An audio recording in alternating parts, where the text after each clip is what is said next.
You'll see that we always have a tensioning idler here, and there are two methods of tensioning it. One inboard and the other is outboard. Mainly this adjustment is for stabilizing and maintaining the alignment of this pivot shaft for the idler assembly, which is purely taking up tension on the belt. This allows for a ratchet to be attached here to a threaded rod that will take this in and out. And out here there's a turnbuckle, a traditional turnbuckle to tension the outboard shaft.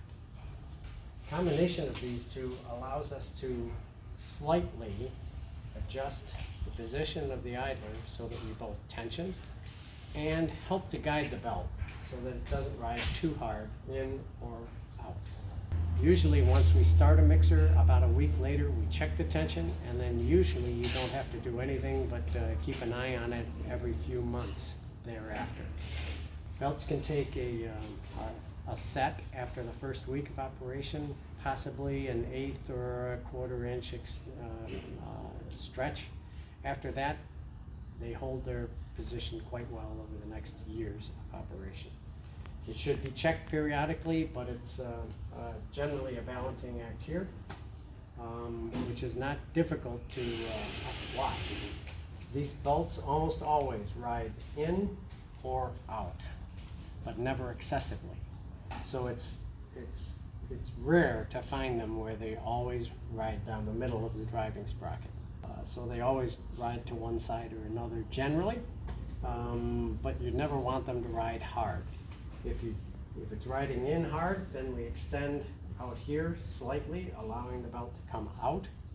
If it's riding out, then you tension this and it will help bring the belt back in. It's a rather simple operation to take care of, but there's 2 points, the major tensioning and then the outboard stabilization bar, and the rest, the belt tracking, follows its own. As a belt wears and gets old, it begins to not track well. That's a sign that you should be thinking of changing it. Roller chain in general, even when it's lubricated, should be changed every 3 to 5 years at a minimum. Most people don't do that, and then they eat away the sprockets of a roller chain, sprocket and chain system. On this, every 5 to 10 years, the belt will stop tracking well. You need to replace it. It's really in line with the same failure rate or wear rate as roller chain. So, but roller chain requires maintenance, more maintenance and lubrication during its life. This is a clean system, very quiet and very reliable over the life of the mixer. I hope this gives you an initial idea of how to set up and run these. Please call 815-726-4337 if you have questions on how to tension the belt system on your mixer.